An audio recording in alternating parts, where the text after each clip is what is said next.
Bilangan pasal 27. Hak waris bagi anak-anak perempuan.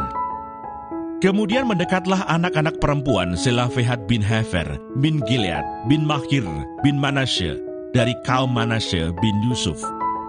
Nama anak-anaknya itu adalah Mahla, Noah, Hogla, Milka, dan Tirsa, dan berdiri di depan Musa dan Imam Eleazar, dan di depan para pemimpin dan segenap umat itu dekat pintu kemah pertemuan, serta berkata, "Ayah kami telah mati di padang gurun, walaupun ia tidak termasuk ke dalam kumpulan yang bersepakat melawan Tuhan, ke dalam kumpulan Korah. Tetapi ia telah mati karena dosanya sendiri, dan ia tidak mempunyai anak laki-laki.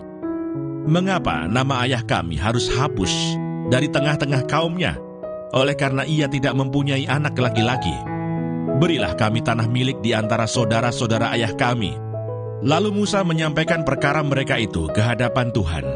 Maka berfirmanlah Tuhan kepada Musa, "Perkataan anak-anak perempuan Selafehat itu benar. Memang engkau harus memberikan tanah milik pusaka kepadanya.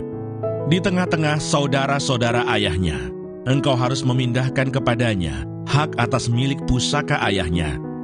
Dan kepada orang Israel engkau harus berkata, apabila seseorang mati dengan tidak mempunyai anak laki-laki, maka haruslah kamu memindahkan hak atas milik pusakanya kepada anaknya yang perempuan. Apabila ia tidak mempunyai anak perempuan, maka haruslah kamu memberikan milik pusakanya itu kepada saudara-saudaranya yang laki-laki. Dan apabila ia tidak mempunyai saudara-saudara lelaki, maka haruslah kamu memberikan milik pusakanya itu kepada saudara-saudara lelaki ayahnya. Dan apabila ayahnya tidak mempunyai saudara-saudara lelaki, maka haruslah kamu memberikan milik pusakanya itu kepada kerabatnya yang terdekat dari antara kaumnya, supaya dimilikinya. Itulah yang harus menjadi ketetapan hukum bagi orang Israel, seperti yang diperintahkan Tuhan kepada Musa." Yosua menggantikan Musa. Tuhan berfirman kepada Musa, "Naiklah ke gunung Abarim ini, dan pandanglah negeri yang kuberikan kepada orang Israel. Sesudah engkau memandangnya, maka engkau pun juga akan dikumpulkan kepada kaum leluhurmu, sama seperti Harun abangmu dahulu. Karena pada waktu pembantahan umat itu di padang gurun Sin, kamu berdua telah memberontak terhadap titahku untuk menyatakan kekudusanku di depan mata mereka dengan air itu. Itulah mata air Meriba dekat Kades di padang gurun Sin."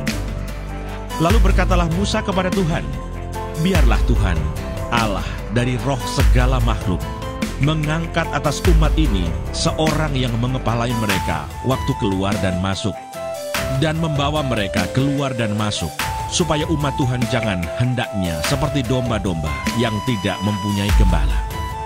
Lalu Tuhan berfirman kepada Musa, "Ambillah Yosua bin Nun, seorang yang penuh roh, letakkanlah tanganmu atasnya. Suruhlah ia berdiri di depan Imam Eleazar dan di depan segenap umat. Lalu berikanlah kepadanya perintahmu di depan mata mereka itu. Dan berilah dia sebagian dari kewibawaanmu, supaya segenap umat Israel mendengarkan dia. Ia harus berdiri di depan Imam Eleazar, supaya Eleazar menanyakan keputusan Urim bagi dia di hadapan Tuhan. Atas titahnya mereka akan keluar, dan atas titahnya mereka akan masuk, ia beserta semua orang Israel, segenap umat itu." Maka Musa melakukan seperti yang diperintahkan Tuhan kepadanya. Ia memanggil Yosua dan menyuruh dia berdiri di depan Imam Eleazar dan di depan segenap umat itu. Lalu ia meletakkan tangannya atas Yosua dan memberikan kepadanya perintahnya, seperti yang difirmankan Tuhan dengan perantaraan Musa.